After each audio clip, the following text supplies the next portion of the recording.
Bwana Yesu asifiwe sana. Reviving dry bones, kufufua mifupa mikavu. Kufufua nini? Mifupa mikavu. Katika hiyo haya mafundisho ya kufufua mifupa mikavu, in the book of Ezekiel 37 tunapata huyu alikuwa ni prophet anaitwa Ezekiel. Ezekiel ndio mwandishi wa hiyo kitabu bado, na jina Ezekiel linamaanisha nini? God will strengthen. The name Ezekiel mean God will strengthen. Kwa hivyo kama uko na jina kama hiyo inaitwa Ezekiel, ni kumaanisha God will strengthen. Anywhere you go, you will succeed. Anything that you do, you will make it. Bwana Yesu asifiwe sana. And I want to get this teaching today on that context. God will strengthen you. Mwambie mwenzako, God will strengthen you. Daudi ambia Pastor Maggie, God will strengthen you. You don't need to worry about any situation. Mwambie mwenzako, Agnes, tell me, you don't need to cry over something. Kama Mungu amekupatia kazi, ng'ang'ana na hiyo kazi mpaka uishinde. Maybe you don't know what God wants in you. God is testing you. Bwana Yesu asifiwe sana. Na Mungu anakutest na alafu anaondoka na anazima simu. Have you ever been in a situation where God has just switched off the phone? Na ameenda Dubai, unasikia kwa Dubai, anaonekana Dubai, na simu ni mteja. Na mlikuwa na appointment ya saa 9. Ezekiel was forced to get out of his land at the age of 25 years. We will be looking at age factor. How does it affect? It is times and season. Age factor. Ezekiel started his ministry at the age of 25. Bwana Yesu asifiwe sana. Jesus started his ministry at the age of... David started his ministry at the age of 30. Bwana Yesu asifiwe sana. These people, all these great men of God, they started their ministry. David began his reign as 30. Joseph began his reign as 30. Jesus began his reign at 30. And Ezekiel began his reign at 25. Nataka tuangalie tu lessons we learn from the story of Ezekiel. Hatutaingia kwa kitabu, nitakupatia tu because you understand this book. That when God spoke to Ezekiel, alimwambia my hand is upon you. That in every situation that you are in, it doesn't matter what you are doing. It doesn't matter what is happening. Alimuuliza Ezekiel, can this dry bone become to life? Naye Ezekiel akamwambia Mungu, you can know only you peke yake. Naye Mungu akamwambia Ezekiel, prophesy to this dry bone. Prophesy. Then Ezekiel akaenda akaprophesy. There is one big question I want you to ask. Why was God unable to revive the dry bones? Instead he used Ezekiel. Hallelujah. Why was God unable? Because it seems here God was not able. It seems here God was completely. Anamwambia son of man prophesy. Na yeye hako hapo. Yeye Mungu mwenye anafaa kuambia mifupa, wewe mifupa amuka. Anamwambia prophesy. Wewe kijana prophesy. Na ukumbuke Mungu alikuwa amemuuliza. Anamuuliza, can these bones be alive? Na Ezekiel akamwambia Mungu, wewe tu ndio unaweza kujua. So Mungu alirushia Ezekiel, na Ezekiel akamrudishia Mungu. Akamwambia Mungu, wewe mwenyewe ndio unaweza kutabiri. Meaning God only has the solution. But God, instead of providing the solution, akamwambia Ezekiel, prophesy. Eda, diukara derema hedi mashu.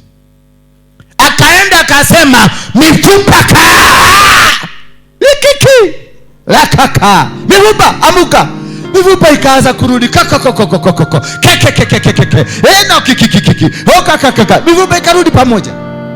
But whose word that prevailed? Is it God's word or Ezekiel's word? Yeah? God's word. It is God that implanted his word to Ezekiel, because God is a spirit that works with men. The devil is a spirit that works with men. So he chose to speak to Ezekiel and tell Ezekiel, now prophesy. I am with you. Prophesy. Sasa tangaza, mimi niko pamoja na wewe. I am behind you. And nimekupatia backup. Tangaza. Tangazia hiyo kazi yako. You prophesy. Just prophesy to that job of yours. Tangaza. That's what God is telling you. You don't need to worry. Ati maneno yameenda mrama, pesa hakuna, dola imepanda, dola imeshuka. Nataka nikwambie ya kwamba from today, prophesy to which that you think it is refusing to work. Yes, you have the word from heaven, prophesy to it. Kama nyumbani kumekuwa na tatizo, prophesy to your home. Kama kazi imekuwa tatizo, prophesy to it. You got the power to prophesy. You got the power to say it. You got the power to say it, and it will come to pass. When you follow the instructions of God, nothing goes wrong. You only need to follow the instructions of God. Now, to follow the instructions of God, just do as the prophet of God is telling you, or how God is telling you. Because there is insight. Mungu anaelewa. And that prophet anaelewa. Why are you doing this at this time? Bwana Yesu asifiwe sana. That's lesson 1 we learn from the story of Ezekiel. That the hand of God, it's with you, and it will prevail. Just be correct with him, walk with him. The situation you are in is temporal. It is not permanent. God's hand iko juu yako. Hallelujah. Lesson number 2 ambayo tunasoma hapa. Tunasoma the spirit of the Lord will take over you. When this man was told to prophesy, he prophesied to the dry bone, and the spirit came to the dry bones, and the dry bones zikaanza kurudi pamoja. Kumbuka hawa watu walikuwa wamekufa miaka mingi sana. Kumbuka kule ni kule kulikuwa kunaitwa Gomora na Sodom. That land was that same, Gomora na Sodoma. Na ukumbuka kule walichomwa. Alafu mafisi nasikia walikuja huko, wakakuja wakula. Fisi moja ikachukua mguu moja ikapeleka wapi? Githurai. Fisi hiyo ingine hiyo mguu ya mtu hiyo the same ya mtu mmoja. Fisi wa Gongu wakakuja wakapeleka Gongu. Na kichwa fisi wa Nakuru wakapeleka Nakuru. So these things, the body itself was scattered. The body of one person was scattered. Tunasikia wakati ali prophesy, the spirit of God ikateremuka. Na ikaanza kufanya kitu kinaitwa Google searching. Google what? Google searching. Kichwa ikaendewa Kericho, mguu ikaendewa Githurai, mguu nyingine ikaendewa Kitengela, tumbo na maini ikaendewa Kajiado, huko katikati kwa kichaka. Ilikuwa kwa tumbo ya fisi, ikatolewa ndani ya tumbo ya fisi. Maini na manini. What happened? Kulitokea sauti. Yeah, sauti ya mifupa zikipita. Mifupa ya Catherine ikitoka Mombasa, maana kuna zingine zilipelekwa Mombasa. Mifupa ya Kenya Jui moja imetoka Nyeri. Mguu hiyo ingine imetoka Kenagohu. Kichwa imetoka Kisii, maana zilikuwa scattered. And the voice, wanasema which voice? Yeah, a rattling voice came from all corners. Mifupa ikipitana, ingine ikiambia wewe unanizuia niende. Kwa sababu there is a command.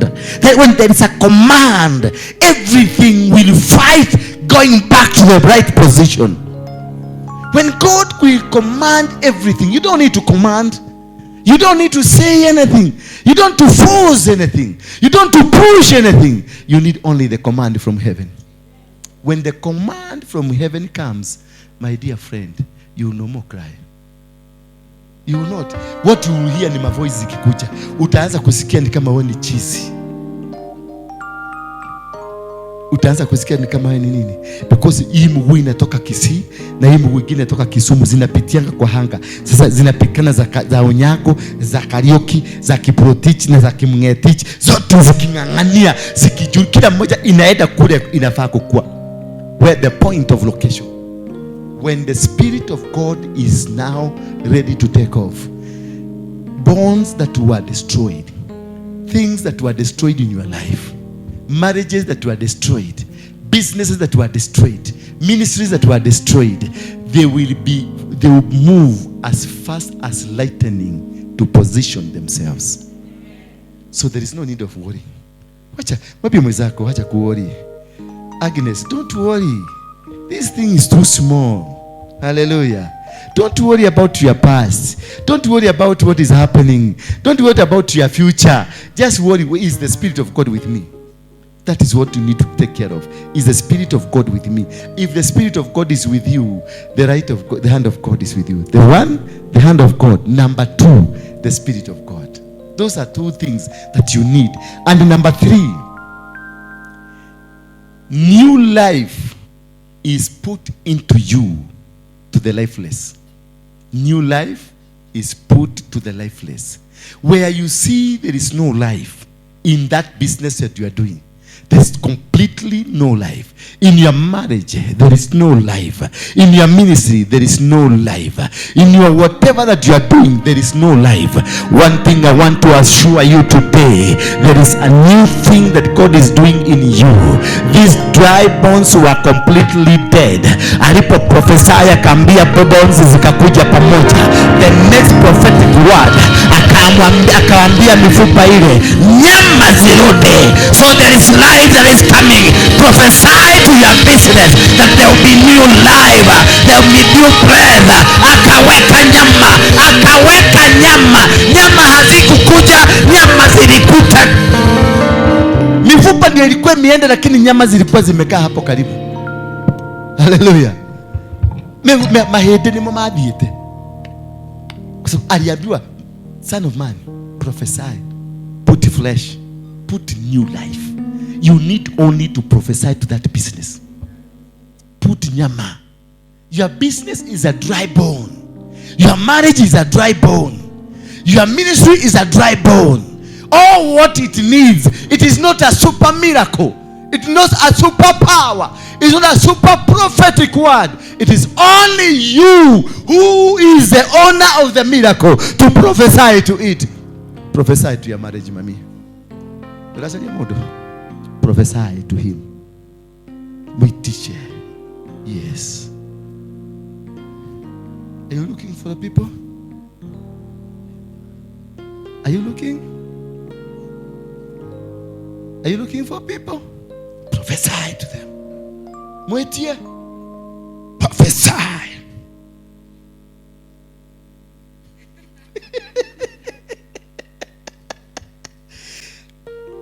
A new thing is happening. In every move of your life, there is a new thing that is happening. So there is no cause of worry. You don't need to be worried at all. Why should you? Kwa nini uanze kuogopa? Kwa nini uanze kupapatika tuleta kesho kakeshagi? Okay, kate keshagi. Ule mwone maisha matao ni kule pesa idote kagero na ilofi. Udi waika keshagi. Yani umekula pesa ikagero siginecha. Udi keshagi. Kula we kada cia mugoda. Na niwe Nairobi tuturagionekana cia mugoda. Nairobi tuturagionekana cia mugoda. Yani chikuwa waru gekonia gekonja go take ta munyongoro. Tell your neighbor kuna new life. Kuna new thing God is creating in you. Prophesy to whatever that you want. Prophesy to the ministry that is in you. Give it life. Prophesy to your work. Give it life. Prophesy to your ministry of singing. Give it life. Anything that we do, if you don't prophesy to it, it will never grow. There is no magic to your business. Prophesy to your business. Prophesy. Kama wewe ni muuzaji wa kitu chochote, if you will not prophesy success on it, nobody will prophesy to it. Afya yako, mwili wako, prophesy. Unaenda kwa kioo, unaangalia kioo ndio hii, unaambia wewe unacheka kidogo kama Daudi. Unamwambia, unamwangalia ule mtu kwa kioo, unamwambia wewe ni mpya. Hata kama una kioo, tafuta ile mabati inaweza kuleta reflection kidogo. Hata kwa hiyo mabati uangalie tu hivi. Ukijiona ukijilocate kwa hiyo mabati, man of God, you are wonderful. Hey, unapendeza. Wewe ukienda huko ufaulu. Umesikia? biashara yako ifanye vizuri. Umesikia? Wakora wasambaratike, waizi wasambaratike. Yes, hiyo toka kwa nyumba. Number 4.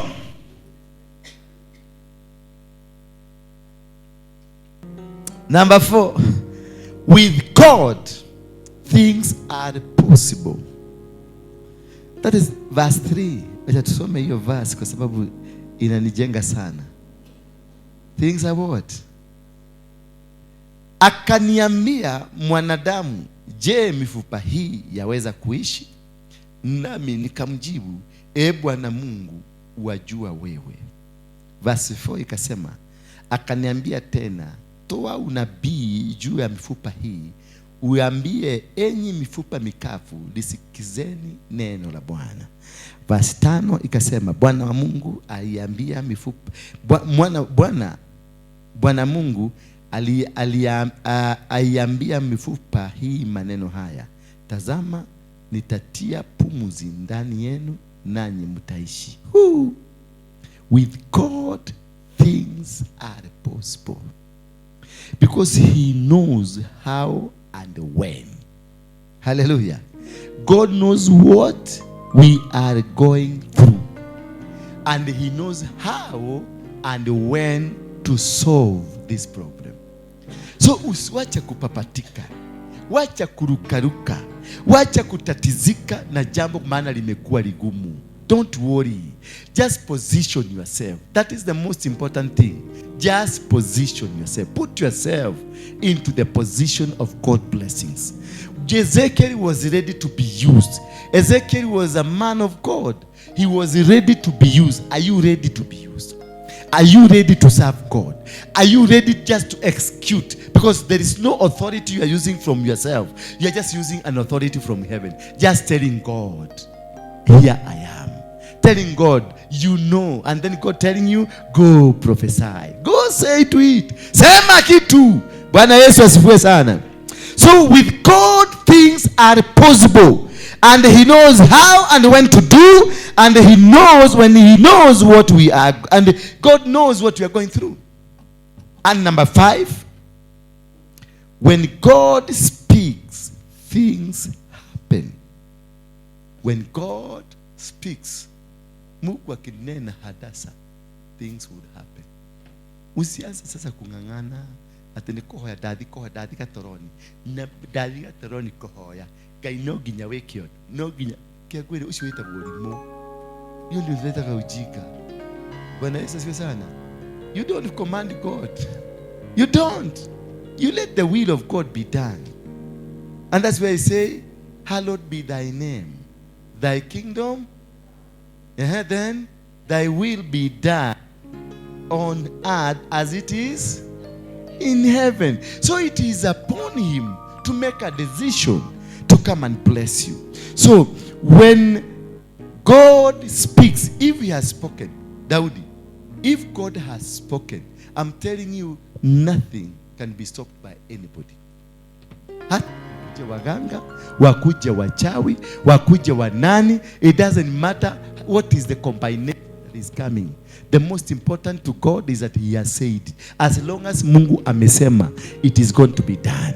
As long as Mungu amesema this thing be done, it is going to have to happen. He said that we are going to be here. We are here. Are we not here?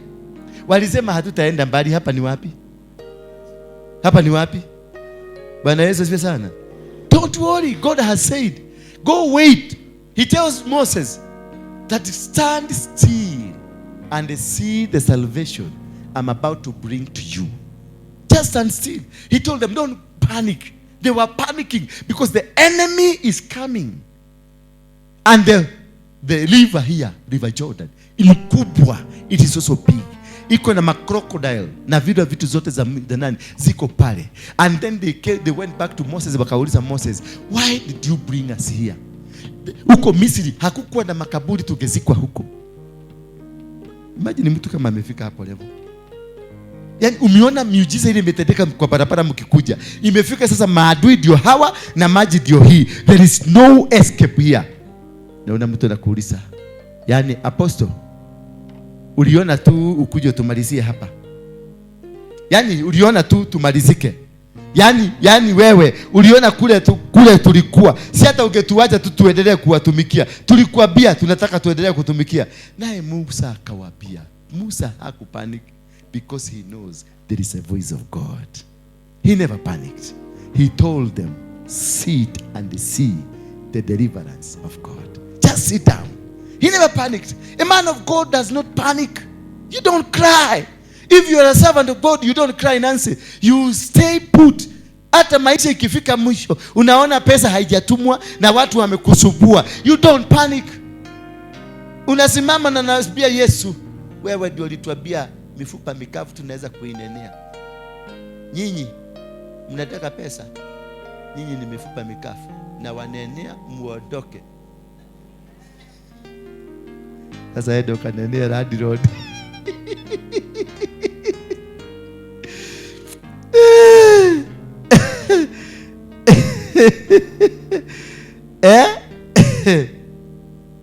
Mungu akinena, if he has said this is going to happen, it will happen. You don't need to worry. You don't need to panic in anything. Just stand put, stay put, and wait for God. Have that positive mind. Have that positive direction. Have that positive desire ya kujua that your God has never failed me. Hallelujah. Mungu wangu hajai niacha na hata niacha. He said, I will never forsake you nor leave you. God is a promise keeper. He keeps his promises. Prophesy upon these bones and say unto them, you dry bones, hear the word of the Lord. You only need to tell them, it is not my word. Hallelujah. Whatever that is happening to you, it is not you. It is the devil's work. Therefore, whenever anything that is happening to you, it is not your word. Hear the word of God. Learn to say so.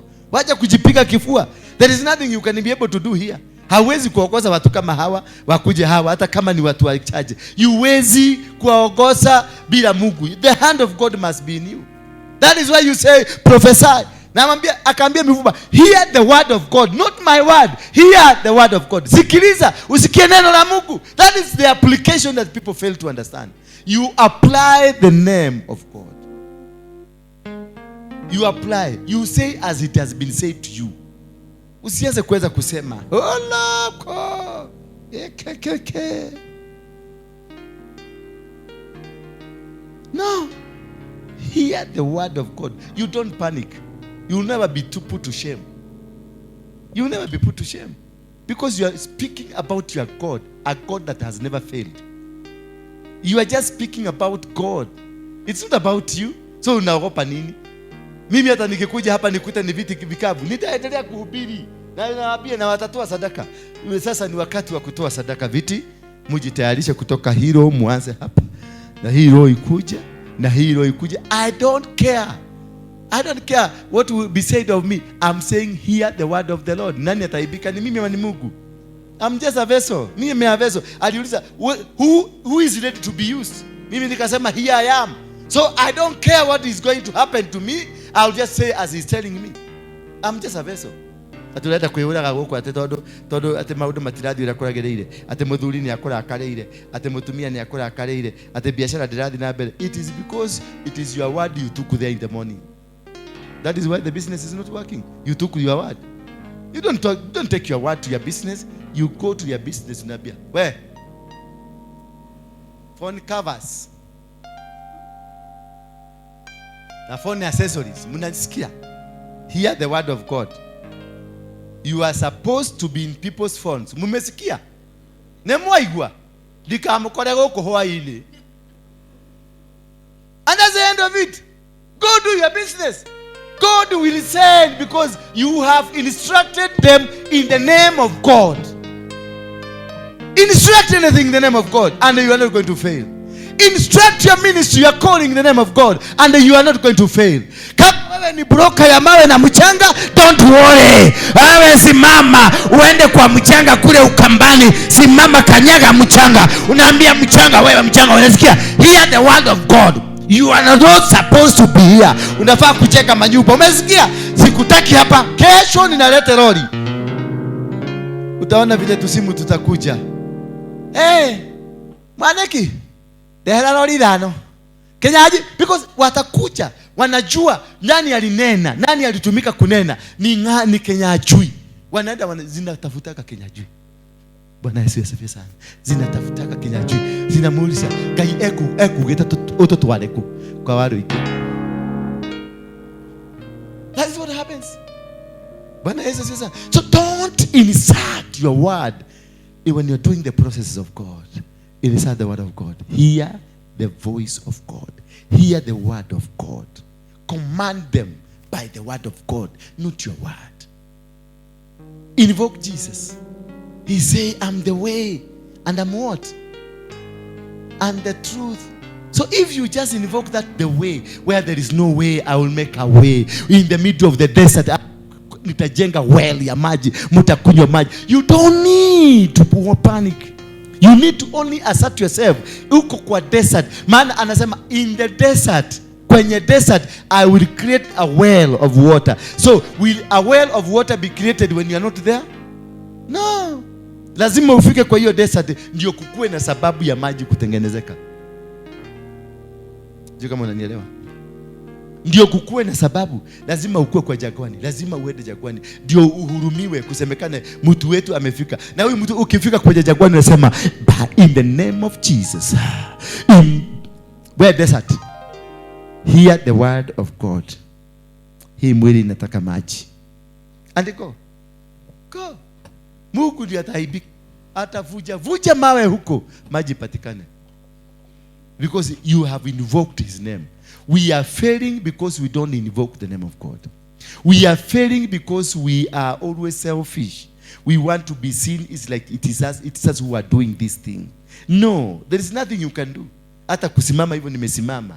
Nikitolewa tu kapumzi kidogo utaniona hapa chini. Kidogo tu. Bwana Yesu asifiwe sana. Tuko namba? Tunaenda? 6. Verse number 5. Bwana Mungu aiambia mifupa hii maneno haya, "Tazama nitatia pumzi ndani yenu, nanyi mtaishi." 6. "Nami nitaitia mishipa juu yenu, nami nitalete nyama iwe juu yenu, na kuwafunika ngozi, na kutia pumzi ndani yenu, nanyi mtaishi, nanyi mtajua ya kuwa mimi ndimi Bwana." There is life in the dry bones. Hallelujah. In that business of yours that is dry, there is life. In that ministry that is dry, there is life. There is nothing that dies completely. Hata hiyo maiti mnaweka kwa kaburi, ni nyinyi hamukujua kuizungumzia. There is life. Hallelujah. Hata hiyo kazi, hiyo kitu unaenda kutupa kwa nini? Kwa mtaro. There is life. Don't just throw it until you have said to it. There is life in the dryness. Katika ndani ya shetani, there is God. Hallelujah. Katika ndani ya giza, there is God. There is hope in the situation. It doesn't matter. Because I know there are people who became millionaires because of COVID. And there are people we buried, and there are people we never even see them buried. Hallelujah. Hallelujah. There is life in hiyo situation uko nayo. There is life. Kuna kitu Mungu anataka kukufundisha.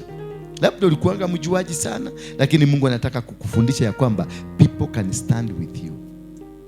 Mungu anataka kukufundisha ya kwamba you can live for 40 days without eating anything and survive. Bwana Yesu asifiwe sana. Mungu anataka kukufundisha ya kwamba that there is hope in everything that you do. Don't despair. Don't look down. Don't see as though umeisha. You are not dying. You are not dead. There is life in that situation. Hiyo situation uko ndani yake. There is hope. There is life. Bwana Yesu asifiwe sana. You don't need to worry. Don't need to panic. Oh. Behold, I will cause breath. So there was no breath. Hakukuwa na pumzi. Lakini anasema nitasababisha pumzi ije. So ukiona begi hili limekaa hapa, uliache hapo. Sio eti limekufa, halijafa. Liko na kasi yake. Biashara yako imefika mwisho, nyumba imefungwa. They have auctioned. In the auctioning, in the act of auctioning, they are still live. There is God is in it. Hallelujah. Maybe he's taking away the things that you treasured, you thought they are good thing, for God to give you everything. Just the other day, hii mwaka tu ni Mungu akanisugumsia akaniambia, I'm renewing you. Before that, December, he was talking of renewing. But I was wondering, what is this that is being renewed? And God said, I'm going to renew you. Then now I was happy that the ministry now is going to be rebranded. Things are going to work. Of course, God has done it. But I did not understand what God is saying that I'm going to renew. Before the ministry becomes number one, I'm going to make you, who is going to be the torchbearer of the ministry, to become number one. And then he said, I'm going to rebrand you, change you, and start you afresh. Hallelujah. When God says now, this is your turn, I'm going to change your position, I'm going to change your outlook, I'm going to change how people see you. I am telling you today that nothing can stop God from making you what he wants you to be. I'm telling you today that no mountain that can stand against you. I'm telling you today there is no hill that can be against you. I'm telling you today nobody can stand against you. I'm telling you today, no government can stand against you. I'm telling you today, you'll travel all over the country, all over the world, and the world will accept you. It will walk with you. You don't need to be supernatural. You need to be obedient to God and wait for that word of God. And whatever you do, you say, hear the word of God.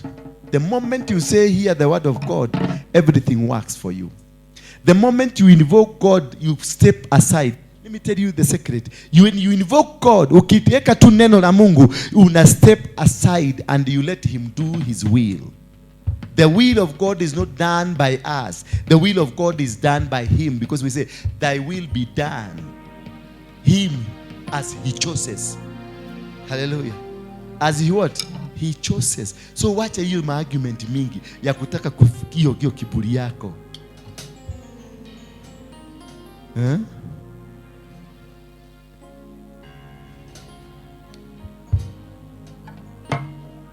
Do you remember the story of Elijah's bones?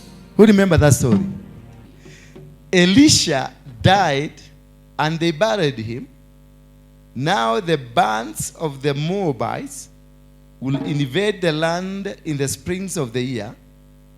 Verse 21. As they were burying a man, behold, they saw a marauding band, and they cast the man into the grave of Elisha. And when the man touched the bones of Elisha, he revived and stood up in his feet. Kumbe, when you are living godly, even the dead people will not want to touch your bones. They would rather come back. Live like God. Yani aliangushwa because they saw mauradi. Aliona watu wanakuja, wakarusha maiti kwenye ile shimo aliona, na wakaangusha, ikaanguka kwenye shimo ya Elisha mahali alikuwa amelala. Huyu mtu aliyekufa akaanza kuwauliza, mwachikieko unarusha kwa nani? Mnajua huyu ni mtu mtakatifu. Akachomoka mbio mbio. Alichomoka mbio. Hakungoja Petro ile uyaba ingwa aye niende hapa na haiwezekani, acha nitoke mbio. Na akachomoka, maana mahali alirushwa ni mahali Mungu alikuwa amenena. Wakati Mungu amenena, you say there was light in the life of Elisha, and no demonic power, nothing can be able to tolerate you when you live lightly. When you live the way God has instructed you to live, no demon can find a place to hang on you. They cannot be able. Just live light, walk light, say right, and nothing will ever touch you. Bwana Yesu asifiwe sana. Hallelujah. And now we get to number 7. Yeah? When you obey and live according to the will of God, the true word of God will prevail, will stand. In the word of God, the true word that is of God will stand. It doesn't matter what it is said of you. If God has said it shall come to pass, it will. If God has said you're going to come out of this hook, you will come out. He promised Abraham, your generation will go into slavery for 400 years, but I will remove them from the slaveryness, and I will exit them to the land of Canaan. It took 400 years in the slaveryness in Egypt. And as they were in Egypt, God prepared Moses to come and liberate the children. The word, when Moses died, God came to Joshua and he told Joshua, rise up and go take my people to where I promised their fathers. It is not where the current people were promised. God was making sure the word he said to Abraham has come to pass. So for them to go to Canaan, it is not because they were good. It is not because God wanted them to go, but because there is a word he spoke to Abraham. There is a word that was spoken to you, to your forefathers, and God will come to make sure his word prevails. Hallelujah. If there is a prophetic word over your life, God will make it prevail. God will make it stand. If they say you are going to be blessed in your business, the business will succeed. If you are saying that you are going to be married, don't mind. Even if you are 70, you are going to get a husband. Even if you don't have a bill, God will put your plastic teeth and you will have a man. Don't worry what is happening around you. You are not old, you are still young. God will raise and will make you succeed where no other can be able to succeed. God will make you prevail where nobody can be able to do. God will make you win where there is no provision of winning. You will make it. Haijalishi hata kama kunaonekana hakuwezekani, kutawezekana.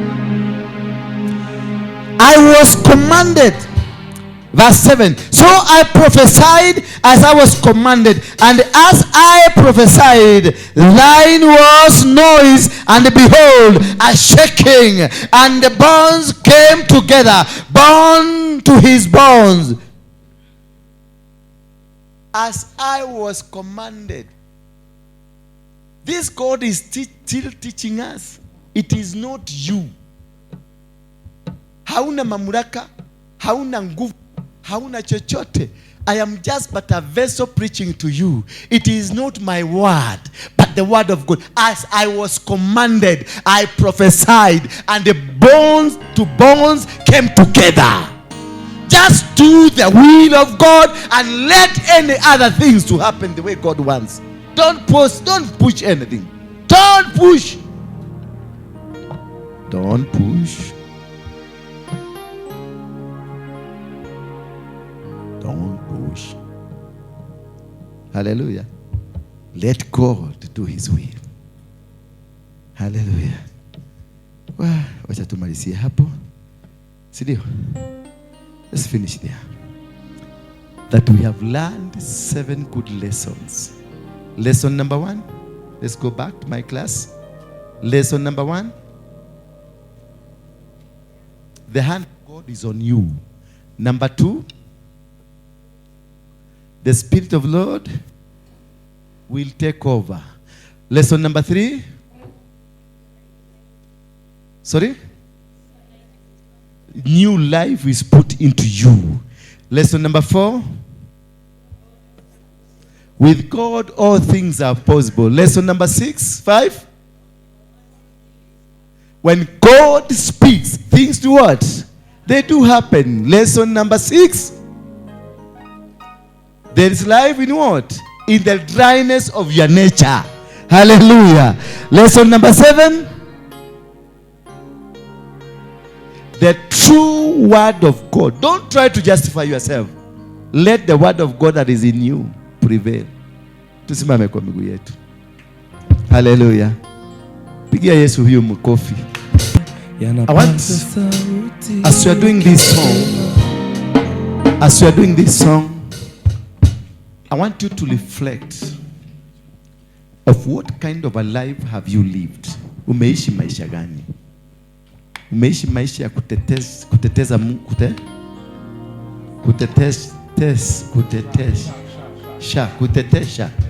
kutetesha Mungu. Have you been complaining to God? Have you been asking, why God? How long? It is taking too long. Reflect back and see what kind of a life you've lived. If it's a life of complaining, this is a time to repent. If it's a life that is of complaining, this is a time now to say, God, I want to surrender to you.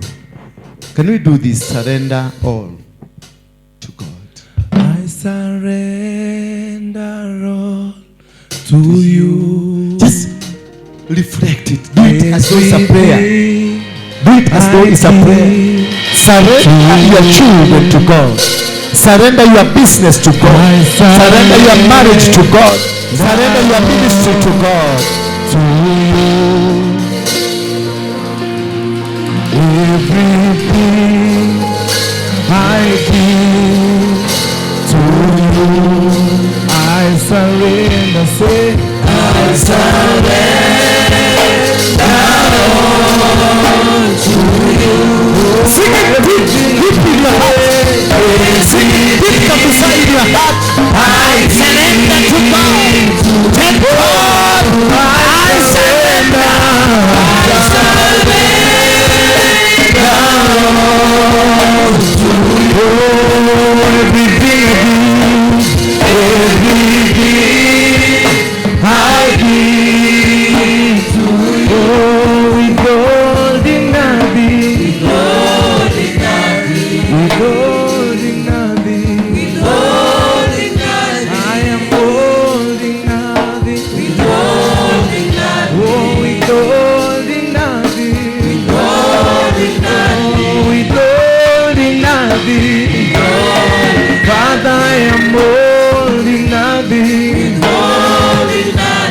Lord, I surrender.